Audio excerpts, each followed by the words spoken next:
Hi, it's Erica Kohlberg, and before we dive into today's podcast episode, I have an exciting announcement that can help you save an extra $1,000 without having to penny pinch or change your lifestyle. On Monday, I'm running my free 5-day savings challenge, where you'll discover simple and creative ways that you can save extra money every month. And whatever you want to do with that extra money is up to you. I'll just show you how to save it.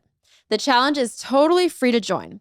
All you need to do is go to erica.com/go. Erica is with a K, and you can secure your spot. By the way, these strategies that you're going to discover can help you easily save money, whether you're a budgeting novice or a finance expert. And they're going to get better and better throughout the week. But I have to tell you, I'm so excited about this and don't want you to miss out. In November of last year, we ran a savings challenge and had over 200,000 people sign up. And on average, people saved $1,005 that month through what they learned in the challenge. That means our challengers collectively saved over $200 million. So trust me when I say you don't want to miss out on this one. And the deadline to sign up to be part of this free challenge is Sunday, 11:59 p.m. Eastern Time. So make sure you secure your spot and get free access today. Again, that's erica.com/go, ERIKA.com/go. See you inside. So people try to lose weight or try to exercise. They'll say, I'm going to exercise 3 times this week. And then they miss one of the workouts. And that's considered a failure. And when you put your mind in that mindset that it's a failure, the next week you're like, why am I even going to bother? We all make mistakes. And literally, how you respond during that mistake will define how you react to it in the future. Christina Curtis is a master business coach who's worked with executives from Google and writes for the Harvard Business Review, Psychology Today, and Forbes. She is an expert on motivation who uses psychology and neuroscience to help guide people to achieve better results. How would you define greatness? Great question. I'm Erica Kohlberg, and you're listening to the Erica Taught Me podcast. You talk a lot about this concept of greatness. How would you define greatness? Great question. Greatness to me is not just about money. I think people have this version of greatness, meaning I get a certain title or I get a certain pay grade or suddenly my bank account reflects this giant amount of money. And what I find is even when I'm working with people who have a lot of money, they're still searching for what greatness is until they find fulfillment and happiness. To me, I'm very, very focused when I'm working with my clients, whether it's an Olympic athlete or a Fortune 500 executive, not just on success from a work standpoint, but from a life standpoint, because that's what we're seeking, right? We're seeking money, sure, but why? Because we want to be happy. We want to wake up and feel not afraid, but calm and grounded and heck yeah, I'm doing this and I'm enjoying it. And that's the piece of greatness I think people forget and leave behind and then wonder why they feel like they're always missing out. Do you find the leaders that you work with that we all look at externally and say, wow, they are great? Do they believe that they are great? Right. Great question. No. The reality is, as human beings, we are pre-wired to have self-doubt. And self-doubt, I think people get really anxious about it. And what it is, in essence, is your brain security system going on to say, hey, there's risk here. That's what it's there for. It's actually super helpful. And I have yet to meet someone, unless they are a sociopath or a narcissist, who doesn't have self-doubt.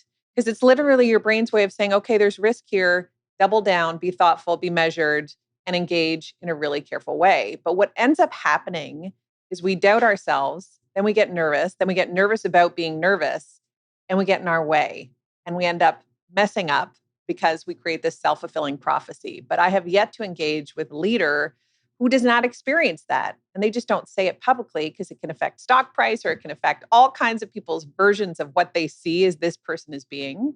But yeah, self-doubt's human nature.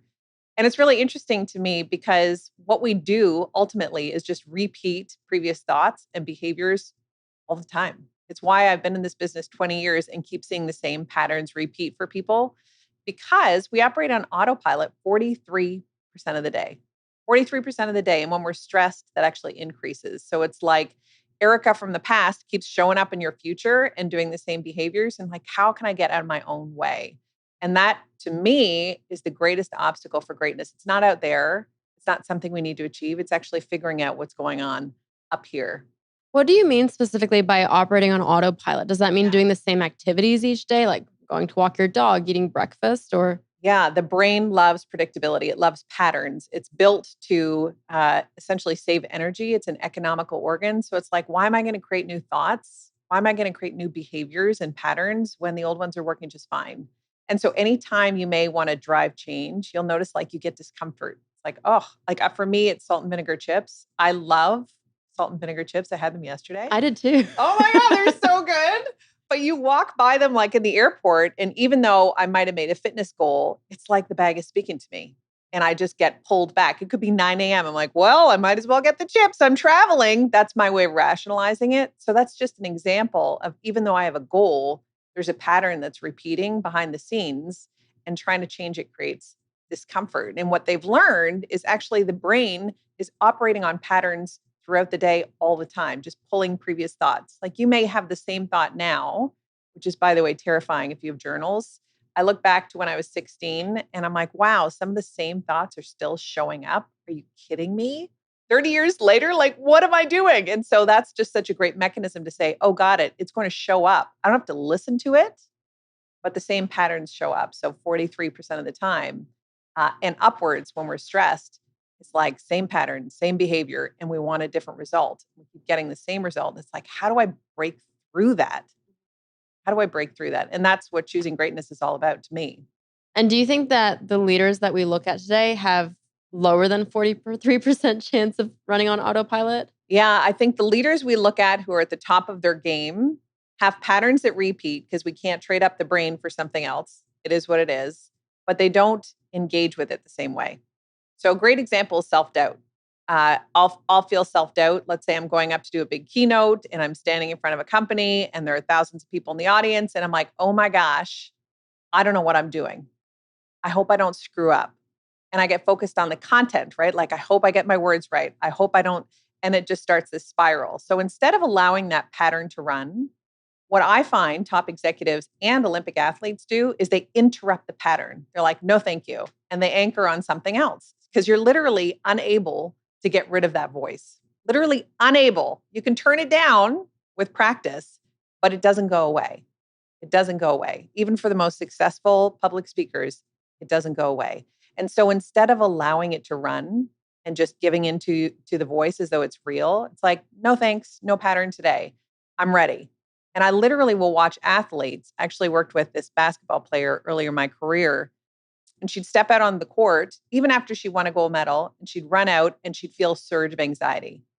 She's like, oh my gosh, so many fans, don't want to let down my team. And that's what we call an avoidant mindset.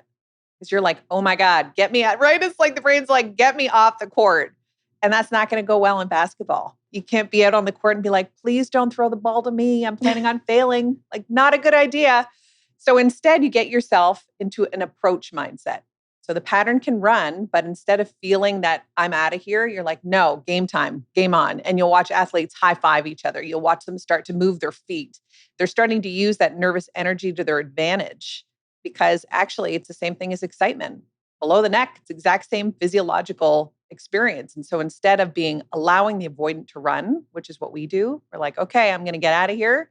I'm going to fail. And then we make it true. It's like, no, thank you. Not today. Let's go. Game on.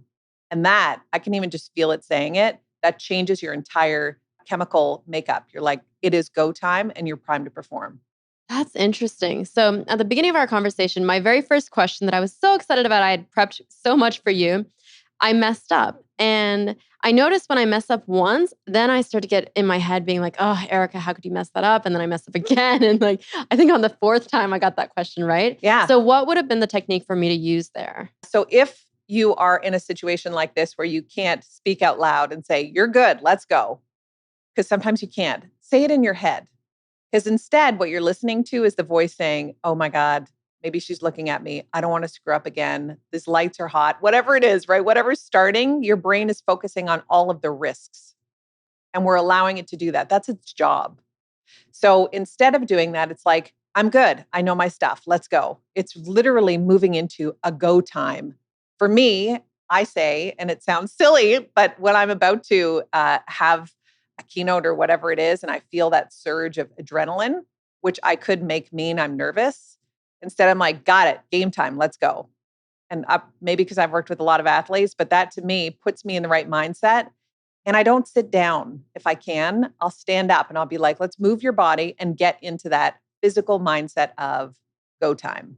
So for you, yeah, you screw up and you did the perfect thing. You're like, I screwed up. And then instead of making it a big deal, it's just like, got it. It doesn't mean anything. I think that's the biggest issue people face is when something goes wrong, we make it mean that there's something wrong with us. There's nothing wrong with us. We made a mistake. We all make mistakes. And literally, how you respond during that mistake will define how you react to it in the future.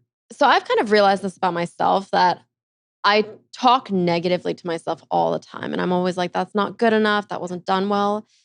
Is that actually a good thing to getting to this success and greatness? Because I think if you talk too positively to yourself, Yeah, then you might kind of miss some of the opportunities. totally true. However, we're really hard on ourselves. So if it was a reassuring hard on yourself, like, oh, we messed up, let's go at it again, that'd be fine. Instead, it's like, oh, we messed up. You see, you're not good enough. I mean, we even make it mean that we're not likable enough. And we make it mean that we're not lovable enough. We take it to really dark places when it couldn't be farther from the truth. It was a mistake. And what we know is when you learn to run, you fell a lot. We don't look at babies and be like, haha, you're a failure. Like that's not a thing because they're not failing, they're learning. And the way that I look at it in terms of just greatness in life, I'm learning every day. I'm learning here with you. I'm learning later in the day when I'm off doing something else. All I'm doing is learning so I can keep getting better every single day. There's no final finish line. There's no place I need to be good enough for. I'm getting better every day. And when we frame all of the experiences we have as learning versus all or nothing versus got to crush it or I'll fail, that black and white binary thinking that we do, it's like you're always failing because you never feel good enough. There's never something that goes off 100% perfectly. There just isn't. That's not a thing, right? We'll use the wrong word and then we'll worry about it later, or we'll do the wrong thing and then we'll worry about it later. And instead, it's like taking a deep breath and saying, "I'm going into this meeting so I can practice the skill and get better at it for the next one." That's a much healthier. It's called positive error framing, and it's a much healthier way to set your brain up for success because you're just growing. So it's not about good or bad or success or failure. It's just growth. And then there's always room for more. And there's no real ceiling. I actually remember when I was, 22 years old and I had a number in mind. I was like, I'm going to make that number and that is greatness. And then I passed it within 3 years. So am I done? No, I'm not done. I'm not done. I'm like, I'm just getting started. And then I thought, oh, that's the top number. There's no number bigger than that I could ever earn. A couple years later, you pass that. It's like, hold on. Maybe this isn't about a number. Maybe this isn't about a job title. Maybe this isn't about everyone watching me to see if I'm good enough. It's just about growth. And to me, that changed my whole life. And there's always more upside because of it. I did the same thing. I always have a number in mind. And then once I get to it, I move it to the next number. But I think that's good. I don't think it's a It's problem, good unless right? you make it wrong. Let's say you have a big goal. You want to make $1 million in a year. And you're not going to make it for 5 years. That's the reality. It's going to take you 5 years to build up your business in order to get there. So are you failing for those 5 years? Do you finish the year and get your earnings and feel like a failure at the end of the day? That's what a lot of people do. And then they beat themselves up. And that's the hard on yourself environment that I'm talking about that's not healthy. However, if you keep challenging yourself from a positive standpoint and say, oh, yeah, we can go for it. Like for me, I'm like, oh, yeah, we can go for that number. Let's do it. And it's fun and it's playful and it's motivating. There's nothing wrong with it. It's when you feel like you're constantly failing. I think about that in terms of habits like weight loss. So people try to lose weight or try to exercise. And they'll say, I'm going to exercise 3 times this week. And then they miss one of the workouts or they don't work out as long as they'd wanted to. And that's considered a failure. And when you put your mind in that mindset that it's a failure, the next week you're like, why am I even going to bother? And then people fall off. But what we need to know is when you try to drive change, when you commit to driving change, there are always setbacks and they don't mean anything. Why do we make them mean anything? It's like, oh, I missed a workout. Let's go back. In fact, let's go now. Why would I bother waiting? Let's just get it done. But we're so hard on ourselves that it actually sets us backwards rather than propelling us forward. And that is not a healthy way to live. Just from, again, if we think about greatness being success in all areas of our life, my guess is it erodes happiness. I hope you're loving this conversation, but I wanted to jump in to talk to you about something I think you need to know about. If you know me, you know I'm all about efficiency, tricks and tips that make everyday business tasks a breeze. Today's secret weapon turns your big ideas into a stunning online presence. If you need to build a website and you want something uniquely yours, Hostinger has got you covered. Thanks to their AI website builder, you can take your business or personal profile online without the hassle. Simply explain what you want in a few sentences, and you'll have your very own website. What I love most is that Hostinger doesn't limit you with cookie cutter templates. You can choose your style, but get all the help you need with fonts, images, and layouts based on your keywords, which makes the site feel truly like yours. When I used it, the cherry on top was that thanks to AI, I even got SEO-friendly copy and an AI heat map that helps to improve user experience and conversions by showing you which areas of your website attract attention. Everything you need is included and accessible. Header, footer, contact form, images, social icons, and even a logo if you don't have one, courtesy of their AI logo maker. Not only that, but they also have e-commerce options with a 0% transaction fee and a dedicated live support team who are just a message away when you need them. If you're ready to bring your vision to life without the fuss, check out Hostinger. Right now, they're having their New Year's sale until February 12th. You can get full website building capabilities for just $2.49. Even better, head to hostinger.com/Erica10 and get an extra 10% off the sale price at checkout with code Erica10. That's hostinger.com/Erica10. Remember, Erica is with a K, so it's ERIKA10. I'll put the link in the description. There's something to that where if you break a habit once, you kind of get defeated. Like I think about my TikTok. For the first 30 to 60 days, I had one TikTok released every single day. But then once I missed one day, that one missed day turned into 2 days and then 3 days. And then same for this podcast. I've always said, okay, I'm going to do one per week forever. And I know once I miss 1 week, it's going to turn into 2 weeks and 3 weeks. And I'm going to be like, oh, I'm tired. Yeah, right. Instead of engaging with it to say, my goal is to do, you're doing one a day. Great. And if you miss it, don't make it mean anything. That's the problem that I think that happens. But it's hard to get back up on. Yes, it is. So the reality is because habits are entrenched, they don't go away. So even though I'm almost 50, I'm 46 years old, I have some of the same habits I had around self-doubt, as an example, as when I was a kid. And they'll still show up because they are literally worn into my brain like these deep grooves. And I think we assume that if we work on them, they go away. They don't go away. You still feel that pull. You still feel that pull to be hard on yourself. You still feel the pull to, to not work out and to sit on the couch and eat your chips, whatever it is. But you don't have to listen to it. And that's the greatest thing that I see in terms of people who actually break through habitual patterns. It's that they're able to tolerate discomfort. So discomfort is what happens when you try to change. I'm going to try to change something. I'm breaking a habit. I'm going to go to the gym. I'm going to lose weight. I'm going to make more money. And then I feel discomfort. And so I move into an avoidant mindset. And I'm like, you know what? I'm not going to bother. I give up quickly. I rationalize why I'm not going to do it. Instead of, great, discomfort's part of the whole game. None of this is easy. Like being fit is not easy. It's really hard. I'm doing it right now and it's like grueling and I'm on day 8 of these intense workouts. I'm like, God, this is not easy. But being unfit was not easy. Being financially successful is not easy. And feeling like you're always in debt is not easy. So choose what kind of hard you want and go for it. Recognizing that discomfort either way is just part of the human experience. Those self-doubts that you were talking about, are you just suppressing those constantly? And there's no way to eliminate that?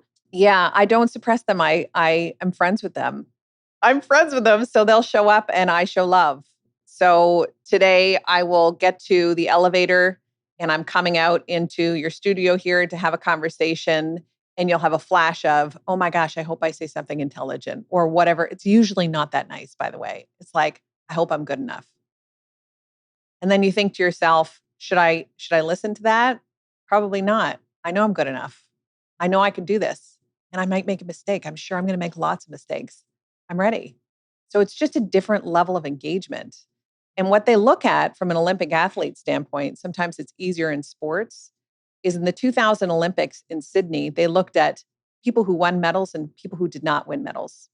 And the most common denominator of the people who won medals was the talk they've got going on internally and how they are moving their way through setbacks, how they're positioning themselves to learn and grow before they start the game.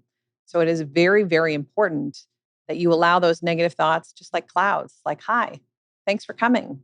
It's probably my 6-year-old self who was embarrassed because someone wouldn't play with me, or my 14-year-old self who was at school and I didn't feel pretty showing up. But that's not 46-year-old Christina. And I got to just say, hi, I love you. Right now is not the time. Do you believe in what they say about mantras, like repeating, I am great or I am pretty?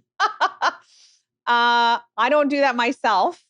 And there's science behind what's called neural priming. And so neural priming is getting yourself in a situation where you are thinking about something. So let me give you an example, and it drives behavior.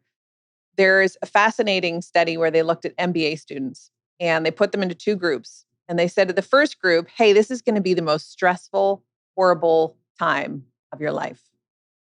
And then they went to the second group and said, it's going to be a great year. Let's go. So both groups of students leave, take their first year of their MBA, and get surveyed afterwards on how they felt about their first year. The people who were primed to think that it would be the most stressful year of their lives felt like it was the most stressful year of their lives. That's priming. They were primed to believe something. Those who were told it's going to be a great year thought it was hard and stressful and a great year. And so neural priming and how we set ourselves up is really important. So how you prime yourself to think about things is actually highly important. And it does tie back into the being hard on yourself again, because am I priming myself to think I'm going to fail by just focusing on the risks? Or am I priming myself to think about all the ways it could turn out well and all the things that I already know I'm bringing to the table and all the experiences I can layer in? Even if you're at the beginning of your career, you have 18 to 20 years of experience under your belt of going through hard things. I mean, life is not easy, right? Life is not simple. You don't just wake up and go through the day and win. And I think about that a lot. I have 2 teenage kids and they're both in high school. And I'll watch them go through these experiences where they come home and they don't feel good enough. And I think to myself, how can I work with them now so that that doesn't echo throughout their life? And the answer is, it's going to echo anyway. It's how they engage with it that will be different. It's really interesting. When we go through adolescent years, the brain goes through anatomical shifts where it becomes very focused on us and others. It's like, who am I in relation to all the other people out there? And then we start comparing ourselves to others. They look like that. How do I look? They have bigger boobs than I do. How are my boobs, right? I remember thinking that. I was like, oh, they got them earlier than I did. That's a real female thought of body comparison. They have more friends than I do. And I get emotional talking about it because I understand why the brain does that in order to be more self-aware. For instance, in your youth, you may have done magic shows or been singing in front of your family and you don't want to bust that out in a high school chemistry class. I get that. And we just keep validating whatever perspective we form. And so for me, I made up in high school that I wasn't popular. That was what I kept saying. I'm watching my kids do this. I'm not popular enough. And yet, literally in my 9th grade class, the most popular kid committed suicide. And so what does popular even mean? Now, fast forward a decade, 2 decades, 3 decades, and I'll look around an office and I'll be like, gosh, do I have enough of a network? Am I likable enough? You hear the same voice. I'm just not listening to it anymore. I'm like, you're good. I reassure myself. So I'm not someone who sits there and says, I'm great, I'm pretty. I'm not even sure that's in my lexicon of words, but I do say, I'm ready. I'm ready. Even when I know I'm not ready, I will find people who can help me get through it. And even when I know it's a bigger task than I can take on, I will figure it out. That's what I have faith in. At what age is that your brain starts to train you to make comparisons around the people? Yeah, early in your teenage years, adolescent years. So it happens for different people because people develop at different times. But it is one of the leading causes of dissatisfaction in adults from a work setting is, gosh, why are my peers farther ahead than I am? Why am I not making as much as I thought I would? Why does Joe have a bigger house than me? Why does so and so have that Porsche and I'm driving my whatever? It's just the social comparison thing. It's very toxic and it's very real. And I think the most important thing is we don't make that wrong either because it's a natural neural response that started in adolescent years and maybe more active for some than others. And we all have it. It's also people who usually are in our social network. Like, I don't get jealous of Beyonce, but I may feel jealousy towards someone who's doing what I'm doing and perceiving them as crushing it. So that's just an interesting thing. We tend to compare in our own social networks. It's interesting. One exercise that I did a couple of years back is I used to follow all of these fitness accounts thinking it would inspire me to get more fit. But what it actually did was it made me feel bad about my body and how I didn't look like them. So I just unfollowed everyone. Good. But I Yeah. think people should have an audit of who are you seeing and are they making you feel bad by the way that they display their life? It's interesting you say that because the title of my book is Choosing Greatness. There are active choices we have to make each day that we may or may not make that are the determinant of whether we're happy or not. For instance, for you, it was following people who are making you unhappy. You chose, instead of like tolerating that experience, you chose to stop, which may have been uncomfortable because then maybe you even made that mean, oh my gosh, I'm never going to be there. I'm going to unfollow these people instead of like, gosh, this isn't making me feel good. I'm going to choose something else. But the concept of choice is really powerful for me because you can feel discomfort and look at your goal and then choose whatever response is most important rather than just reacting all the time. I think about that a lot in terms of connections. We work a lot as a culture in North America, we work a lot. And what's happening is it's actually eroding our personal connections.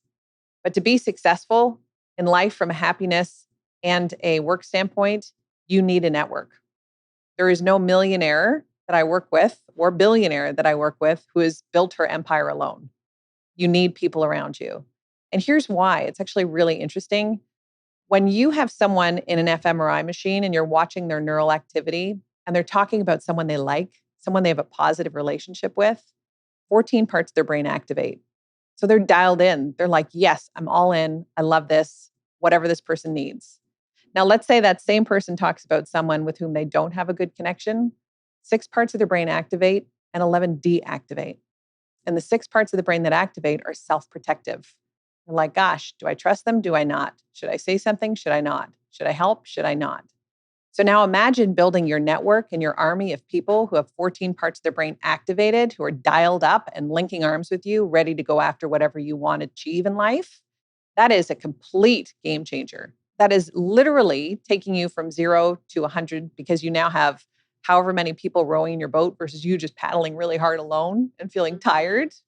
So connections are critical. And yet oftentimes we forget to build them with our family or with others because we're so darn busy doing the work. That's a big miss. There's this interesting graph that this made me think of where it's about who Americans spend their time with by age. And obviously, from 0 to 18, you're spending the most time with your family, but then that decreases and it continues to decrease over the course of your life. But then, right around this age 20, the time you spend with coworkers really increases. And you spend a lot of time with coworkers. And I was thinking, you have to be so selective about who you're spending your time with, especially as over the course of your life, it changes between family and your friends and your coworkers, your partner and alone, right? Yeah, and you have to be really selective on people that give you energy versus drain it. There's interesting research on this concept of energy and how it spreads. And they actually looked at a population and could identify over a 20-year period clusters of negative people versus clusters of positive people because energy is so contagious. And you could have 2 people, you and I could sit without saying a word in a room for 10 minutes, and whoever is the dominant energy or mood will just transfer to the other person. So it's so contagious. So now imagine you start your day and suddenly you're around people who are gossiping, who are complaining, who are bringing negativity into your space. you're going to feel depleted.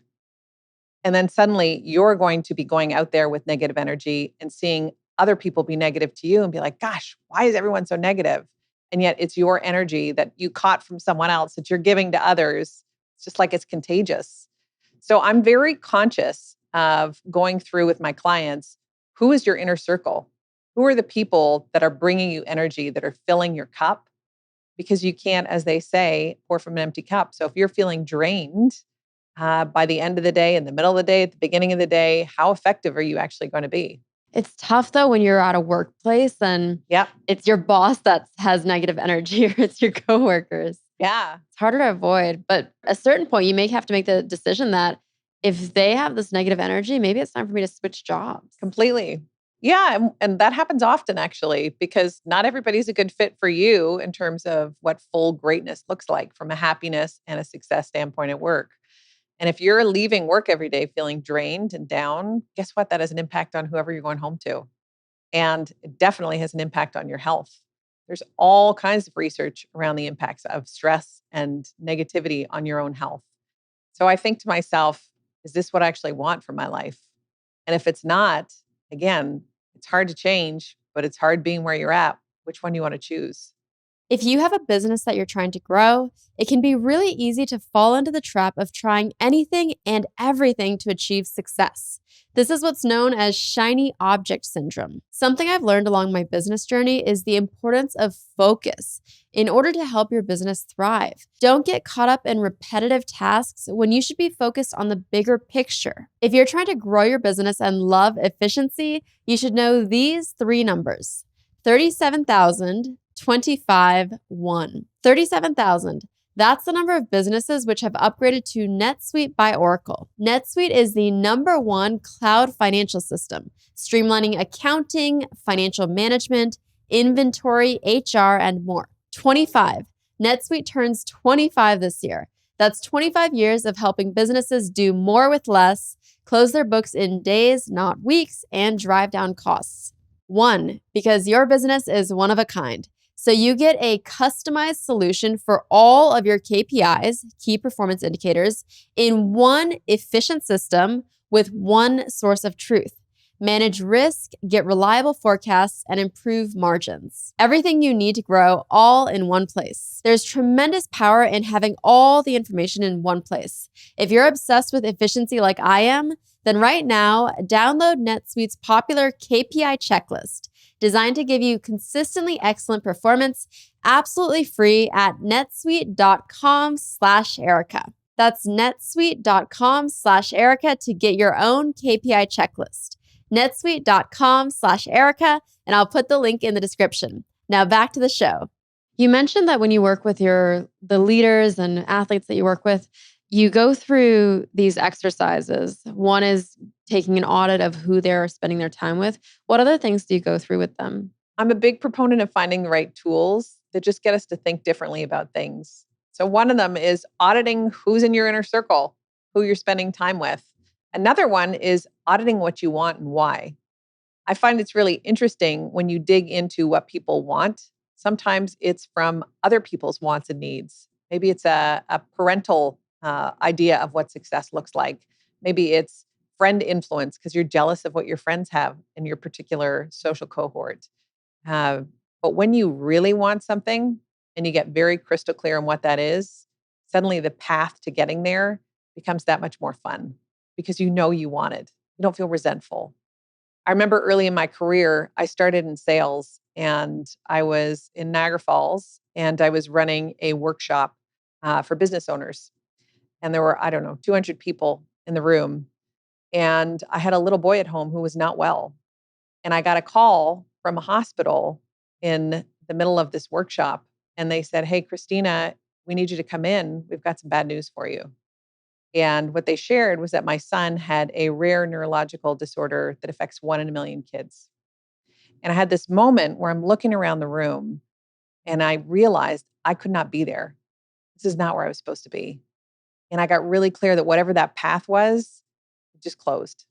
So I went into my car after quitting my job on the spot, giving him my laptop and driving home. And I called my husband and I said, "By the way, I just quit my job."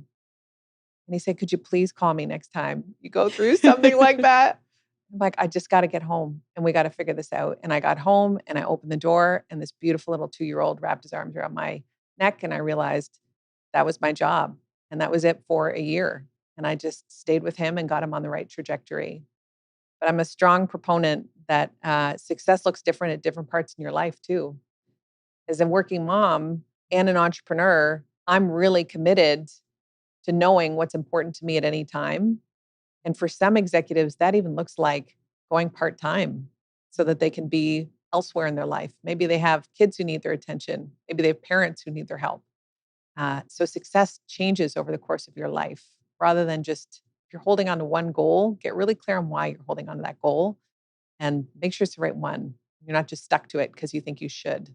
It's interesting when we think about success at different parts of our life, because for me, I'll be honest, I always thought it was related to money. I did. I was really committed to hitting a certain number and having a certain title and running my own company. And I got clear through my son's illness that that's only part of the puzzle. I actually want to be happy. I want to wake up every day and smile. I want to walk through the day and smile without even realizing why I am doing that. And so I got very clear on what success looked like for me, what greatness included. And it included physical health. I want to be healthy.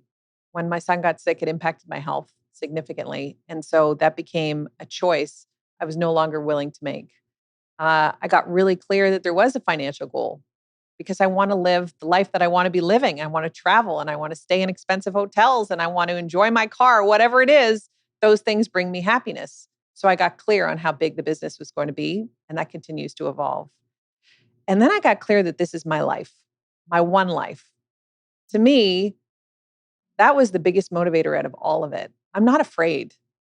I'm more afraid if I go through the day and I don't play all out than I am if I go through the day and play all out and fail. Failure is just part of the process.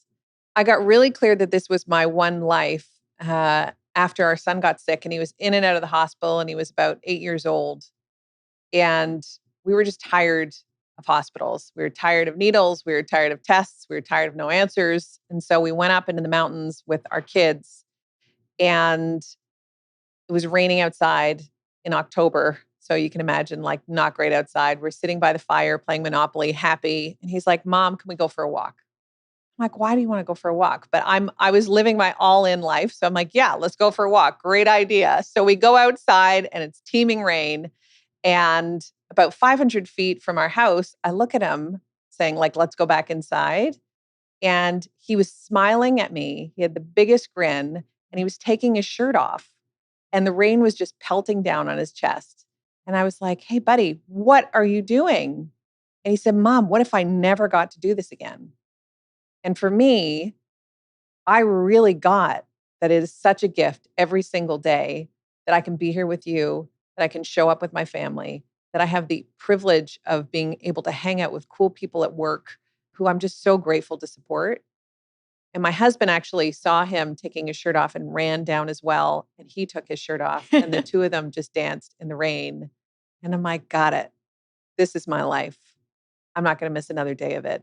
And I am not going to choose anything other than happiness and greatness, what that looks like for me.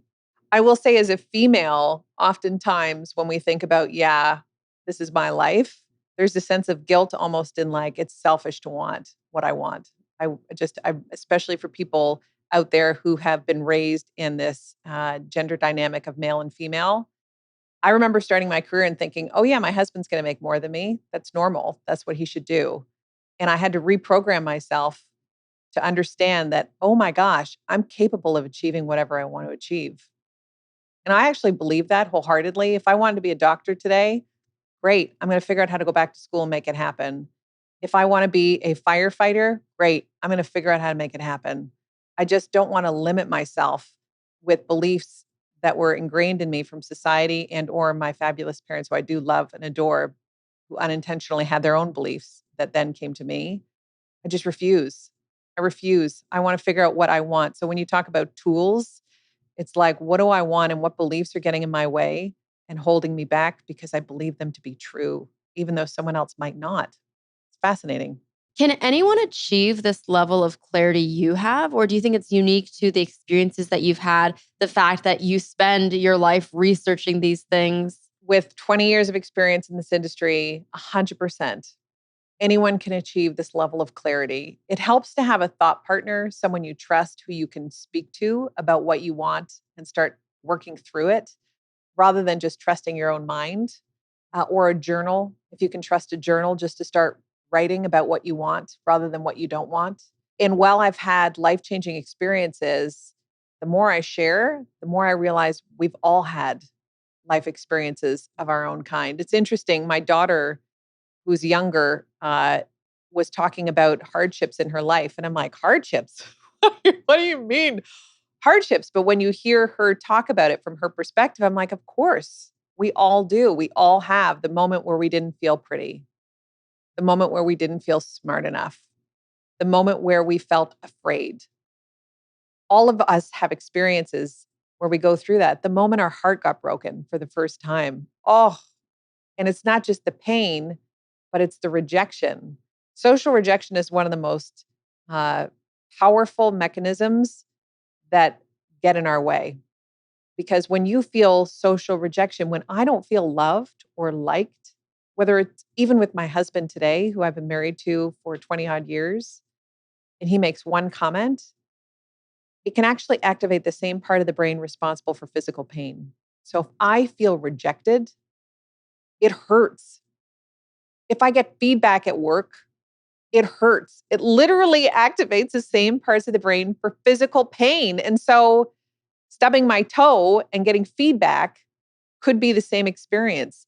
Flopping in a meeting and breaking my arm, depending on how badly you flop, could be the same physiological experience for you.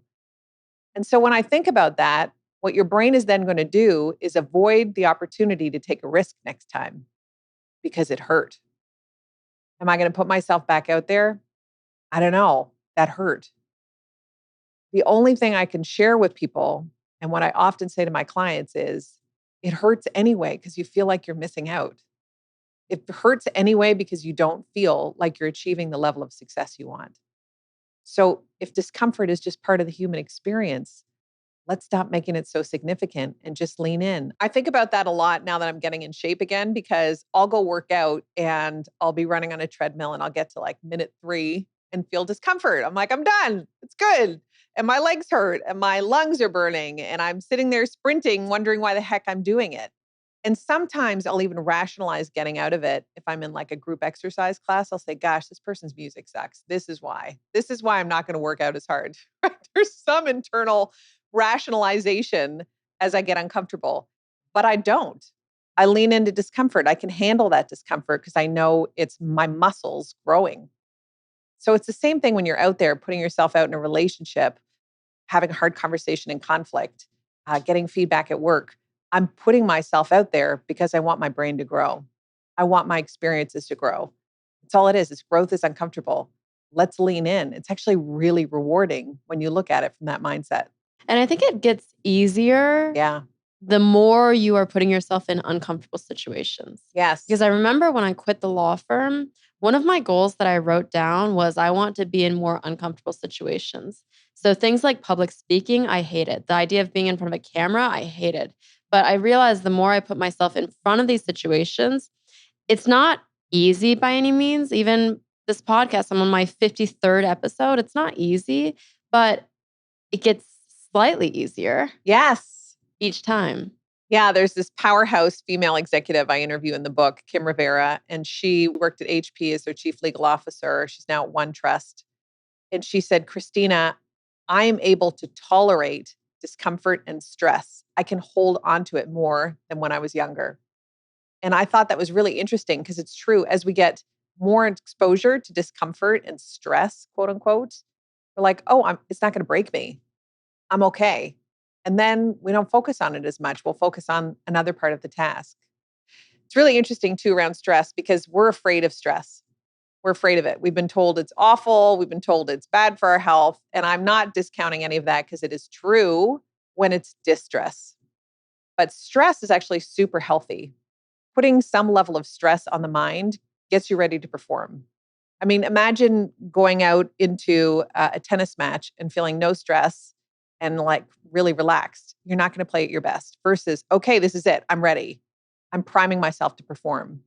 So it's called eustress. It's actually a healthy kind of stress and you need it. So when you feel stress, I want to be careful that we're not making this word mean bad things because feeling stress can be really healthy to prime us. And again, it's distress when it tips the scales and we're like, that was my max. I've now blown past that. That's when we got to back off a little and come back into our prime zone. And how can you understand whether you're experiencing distress or the good stress? Yes. And how do you feed one type versus the other is another interesting element to that. Distress, we know what it feels like. It's you get drained. You can feel fatigued in the moment. You can feel panicked. Some people experience anxiety. So there's a level of anxiousness that shows up. Some people will experience a level of depression. So there's a depressed energy that shows up. When you move into what I call like your 10 out of 10 stress scale, if you go over 10, back up, take a break. I actually recommend to my clients that they take multiple breaks throughout the day of 2 to 5 minutes because they're all living in high stress environments constantly. You need to disengage for a few minutes to pet your dog, to go outside for a walk, to take a deep breath and do nothing other than breathe, not turn on your email, but breathe. And it allows you to come back down to an 8 out of 10. Then you have 2 more points where you can have some wiggle room if someone drops something on your desk. So being really thoughtful about how to manage your stress levels throughout the day consciously and choosing how you engage with it has been game changing for me. Someone opened my eyes to this recently. They were saying I was having trouble going to sleep, and they were saying that I should disengage from work 3 hours before sleep. And the days that I've done that in the past week, I've been able to sleep well. And then last night, right before bed, I sent a stressful message out. And so I didn't sleep as well. I woke up after a couple of hours. I was checking my text to see if the person responded. Like it really does have an impact on almost everything that you do when you have that negative stress. Yeah, and it is you're priming yourself for something stressful at 9:30 at night when you can't do anything about it. So then the brain is left with this loose thread that just keeps wagging and floating around all night and you keep thinking about it because it's open. It's like not dealt with. You can't even move into action because you're going to bed. So being really conscious about when you stop working is important. Sleep is actually, from my perspective, the primary, and I know you've had Ariana on here as well, Huffington. It's the primary driver for happiness in life. If I'm tired, everything else is out the window. And as a working mom, I can get tired pretty easily because you finish work, you come home, there's kid demand, there's activity demand, I'm chauffeuring people, whatever's going on. It's really important I choose time for myself. And I will say that truthfully, up until about 5 years ago, I felt like I was selfish when I took time for myself. I did. I'd think, oh, my kids need me right now. I can't go off and go to the gym, or my kids need me right now, or work needs me. I can't go do this thing. And then finally, my husband sat me down and he's like, so here's the thing. When you are distressed because you have too much on your plate and you don't manage your stress level, even though you're here with us, it's not really pleasant. So if you could just go manage your stress, that would be helpful for all of us. And then come back when you're ready. It's great. I'm like, oh, okay, cool. I'm going to go to the gym. That's so funny. That's a good reality check. It was a great reality check. And I remember growing up in a house where we could feel when stress showed up because someone would slam a cupboard, or we weren't yellers, but you could feel tension. So as a kid, I remembered that sense. And so then I'm like, oh my God, I'm showing up with the tension. I think it's good to know too who you are when you're distressed, how you show up, because you're going to hit more conflict. And if you choose to lean into a hard conversation when you're a 10 out of 10 on the stress scale, you have no wiggle room to absorb self-awareness, to absorb energy coming at you. You're not in a good space. So being really thoughtful of choosing when to have hard conversations and what to do when you're distressed, back up. That actually is a time to disconnect. In your book, Choosing Greatness, you talk in chapter 1 about getting carjacked with your kids in the car. Yeah, it was a terrifying experience. We were in the car. I had both kids in the car and I was dropping them off at school. So it was the middle of the day. And a gentleman opened the passenger door while we were stopped at a light with this 12-inch knife and jumped in the car and closed the door behind him. And we were just trapped in this vehicle together. And he wanted me to drive. And so he and I actually went through 8 minutes of wrestling with this knife because he was coming at me. And I don't think he realized the kids were there because they were really quiet, needless to say, in a state of shock. And I went into what normally happens is a reactive panic mode. So I just started screaming and I started pushing on him and screaming. And I hit the gas pedal to try to hit a pole because I thought if I get into a car accident, people will come and save us.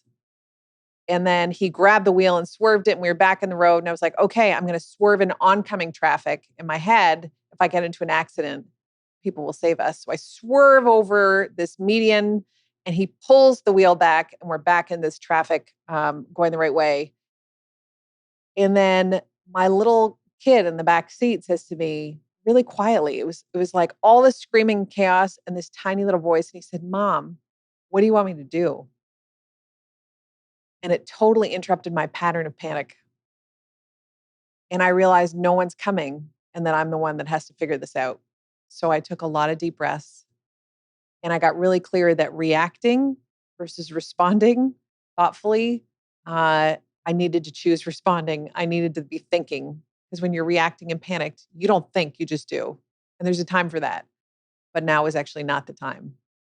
So I took some deep breaths and I looked at this man and I said, my kids are in the car. You can take me wherever you want to go. I'm going to get them out of the vehicle. We're going to pull over at the library. And what I realized is we're in a two-door vehicle. So one of us would have to get out for them to get out, which was just not going to happen. So he said no.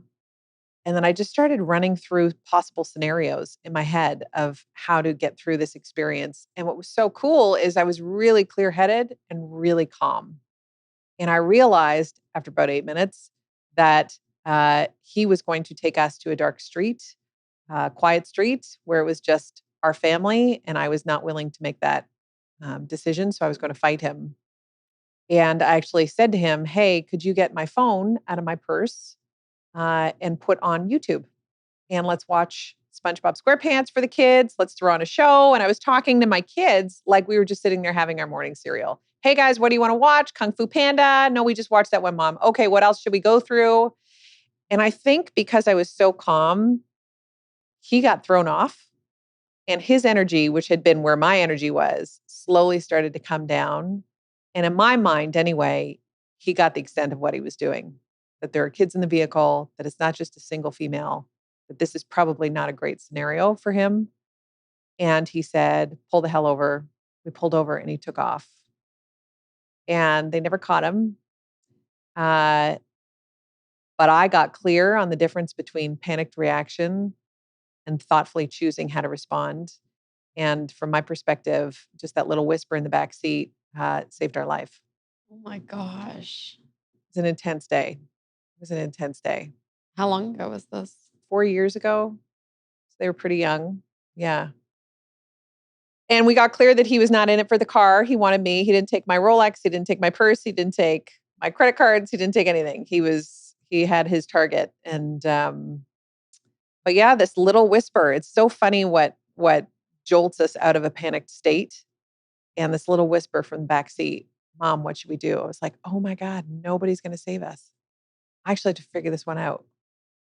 So it was a life-changing experience for me. It was actually the catalyst in many ways for the book, because this whole concept where I'd watch my brain toggle between no clarity of thought to I was so calm. I was so calm and so grounded. I think I totally threw him off, sprinkled with a heck of a lot of luck. I don't know how we got out of that situation. I would take zero credit.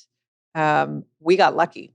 I got lucky the kids were in the car, even though that's the worst possible thing, just because I don't think I would be here today if they weren't. And this whole time you were still just driving with him and having this conversation. Yeah, and we slowed down the car to match our energy. I was going about 10 miles an hour. I was going very slowly on a very busy street. I just needed everything to settle down. I had to think. How have you applied that in your life since to not necessarily react? Yeah, there's some internal system that I've become aware of for me where It's like the revving and then it just keeps revving. So stress is a great example of that. I'll get focused on something and then I'll get anxious about it and I can feel the revving increase. And now I know, oh, I can control the revving. It's the craziest thing. I've had anxiety that pops up at different times in my life situationally, since I can remember, since I was a kid. I'm like, I can actually choose to shift some of that. Not all of it, but I can choose to shift some of that so I can think again. Because I notice when I'm really anxious, I don't think clearly. I usually don't even make great choices and it doesn't feel good. I panic a bit. So now I actually get very clear on I need some deep breaths. I need to slow down. And if I'm in a hard conversation with someone who matters to me and there's a lot of conflict, I'll focus on what I actually want, which is connection with the person. I think about that all the time with my husband. If we have something that's hard to talk about, and I can feel my energy going and I can feel my emotions starting to take over and it clouds your thinking and literally clouds your thinking. You do not think clearly. You get into a self-protective state versus a goal-directed state. I will breathe my way through it and I'll go in my head, okay, why am I here? I'm here because I want our marriage to be stronger. And I'll even say it, hey, I'm here because I want us to talk about this so we can be even stronger, so we can be an even better team. Here's the challenge. So that whole concept of revving versus relaxing, I've been playing with that a lot since that event. And I was also thinking the reminder that your son gave you to knock you out of that panic state. It's very not similar, but when my husband and I were fighting, I realized one of the best things we can do is just be near each other and actually touch skins. Because something about that physical contact when you are fighting reminds you that we're on the same team. Yeah, Versus like if we're talking like this and having a tense argument, you feel separated and you don't totally. feel that connection. Yeah, we just want to belong. We just want to be part of something. We want to be loved. And when you're in conflict with someone, let's just use a work example because that's less love and more I want to be respected and valued. If you're in a work scenario and there's distance between you and you're sitting on the other side of the table, you are positioning your brain to walk in with an us and them mentality. It's me and it's you, and there's one version of right, and it's probably mine. I very rarely have people when I'm doing conflict negotiation say, I am wrong. Heads up, it's me. I screwed up. Everything is my fault. That doesn't happen. We're not primed. It's cognitive dissonance. It's this matter of, I need to be right. And what I often tell people is you have to put your banana down. So here's a silly little anecdote I use. No animals were hurt in the making of this fable, but they used to, in this fable, put this cage of bananas out in the wild to catch monkeys in order to bring them to the zoo. So you get this cage of bananas. Again, this is not true. It's just a good way to look at it. Cage of bananas, monkeys would run up. They'd put their arms through these tightly held bars and they'd grab banana and they can't get the banana out. Meanwhile, a trapper's coming behind them and they're so focused on the banana that they don't even notice they get caught. And human beings are like that with being right. We hold on so tightly to being right, we don't even notice we're damaging our relationship. We don't even notice that we may have left logic in the wind at this point and we're just running on emotion. We don't notice anything else going on other than the fact that we want to be right. And so whenever you're in conflict with someone, it's really helpful to put your banana down and say, here's what I own. I just want to put this out there. Here's where I own in this dynamic, and not here's what I own because you did this. It's like, here's what I own. And my goal is so that we can figure this out together. And truthfully, 90% of the time, my observation is the other person says, yeah, this is what I own. Because your defenses are down and you're back to a we. What do you think we should be doing to break our patterns that are holding us back? Great question. Yeah. The first one is know what they are. I often find it really interesting as I read back through journals over the years because I can then see the patterns, but that's just a gift of whether I wrote about it or not at the time, figuring out what they are. And I actually recommend writing them down so that you're not only saying them and then maybe forgetting about them later. It's like putting a giant highlighter around it. So your brain will then say, okay, got it. It's showing up again. It's showing up again. Pleasing people is a great example.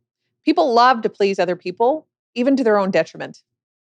And if you put that down and say, be aware of when you're trying to please people, suddenly, just by having it out there on a post-it note on my computer, I noticed I do this all the time.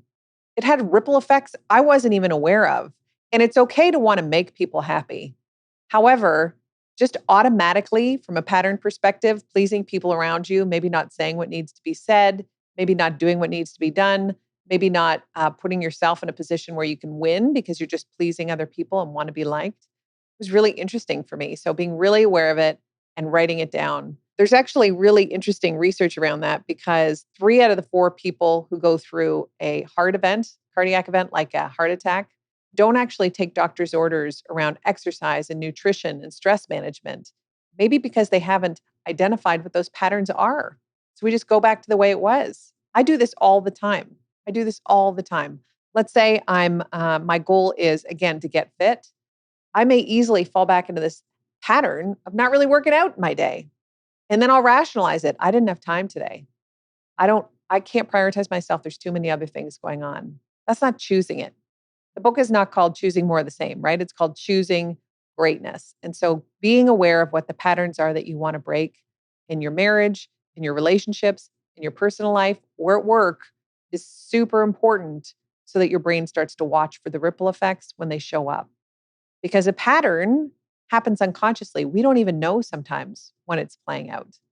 So that's step 1. Step 2 is figuring out what the new pattern will be. If I'm going to pull this pattern out, that's one thing. I have to fill it with something. I got to choose something else. So what would the ideal behavior look like in those situations?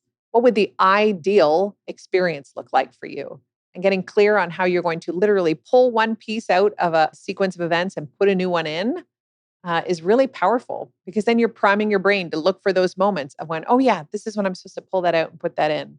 And then you start getting some wins and progress and reinforcement. And the brain's like, all right, let's do that one again. That felt good. So for the people pleasing, what would be the habit that you would replace it with? Yeah, I have my own around that. I think everybody's version of people pleasing looks different. For me, it's say what needs to be said. We get so afraid of conflict. We avoid conflict. We think it means, oh my gosh, I'm not going to be liked. I don't want to push on this thing. I don't want to rock the boat. Instead of, actually, conflict is super healthy. You ever notice the people you have the strongest relationship with, you've gone through conflict with? Because conflict is the gateway to connection. It's like, oh, we can disagree and still be friends. Oh, we can disagree and still date each other. We can disagree and still work together. High performance teams, high conflict environments, because they're constantly challenging that the best idea get put forward, that the best next step get put forward. So changing the way we actually look at pleasing people, instead of that, just say what needs to be said, do what needs to be done from a place of compassion. It's very powerful. It's not us and them. It's not, I need to be right. Take all the heat out. It's like, it's not about emotion. It's just fact-based. I actually would recommend this. Here's something we might not have considered. Here's another recommendation we could look at. Here's something else I'd recommend we do. And it was like, oh, I can say what I'm thinking.